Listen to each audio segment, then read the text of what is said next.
It has been a long time coming, but Knee finally won an Evo.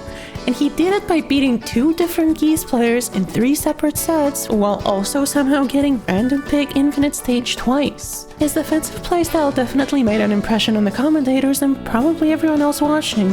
I don't know Tekken, but when Knee does the lean back like Fat Joe into the palm into the shoulder lean with Fang, I already knew he was the best Tekken player in the world. He landed that shit like 15 times. So I wanted to make a video looking at the principles behind his playstyle and analyzing some of the tools that he used to defeat some of the world's best players and take home the Evo trophy. Now, as a disclaimer, I can't claim to know 100% what's going on in each player's head, but I hope this video shines a light in what made Knee's performance so striking.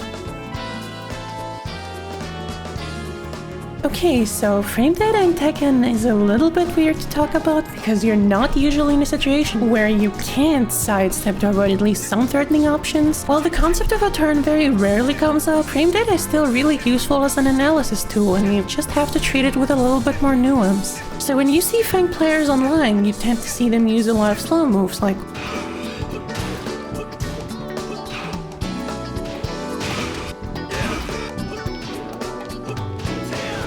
Knee did not rely on those tools at all, opting for a small poking style with jabs, down forward 1 and back 4.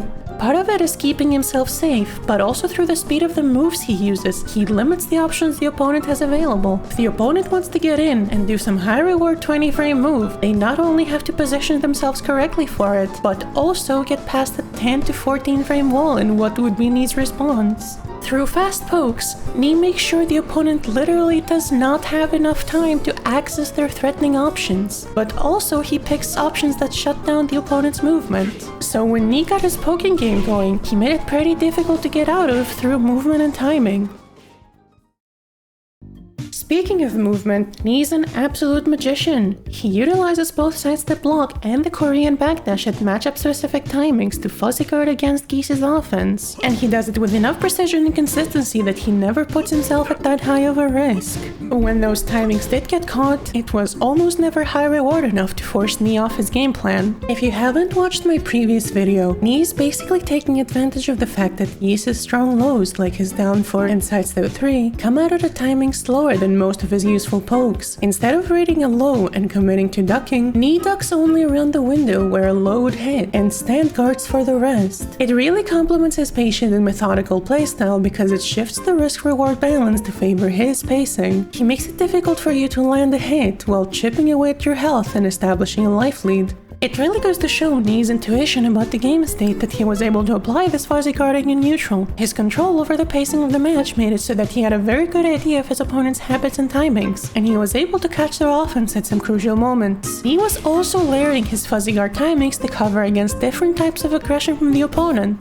For instance, dashing and attacking versus dash blocking, dashing again, and then attacking. The commentators even thought he was just predicting all the lows and ducking by how many he blocked out of seemingly nowhere. Right, a lot more jab. And he's feeling confident. And again, usually Knee doesn't duck. He does not duck, he does not force, especially this early on. Exactly.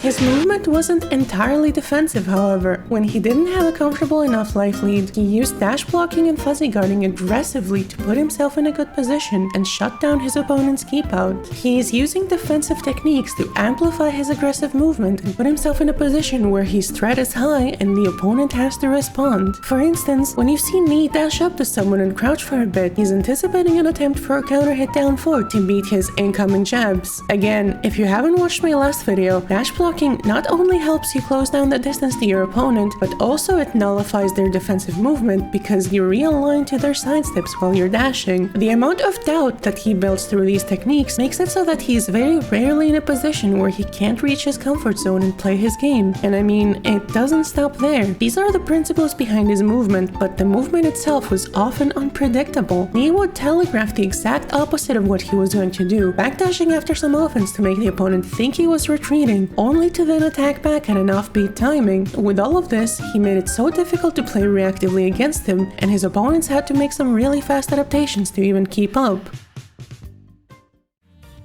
Knee's overall playstyle is built around keeping the risk to himself as low as possible while controlling the pace of the match. The easiest aspect of this to understand is the punishment that he uses. When Knee makes something whiff, he wants to visually confirm and be absolutely sure of exactly what happened before attempting a punish. There were plenty of instances when he made something whiff with sidesteps or through the Kempo stance, but didn't opt to push his luck because the timing wasn't 100% optimal. His punishes are almost always very small and safe moves as well. You'll see a lot of jabs and Kempo too, instead of hop kicks, shoulders, etc. Knee's playing the long game here and aims for very long-term consistency. His defensive style makes him very comfortable chipping at his opponent's health little by little because he knows he can make it hell for them to get good damage in.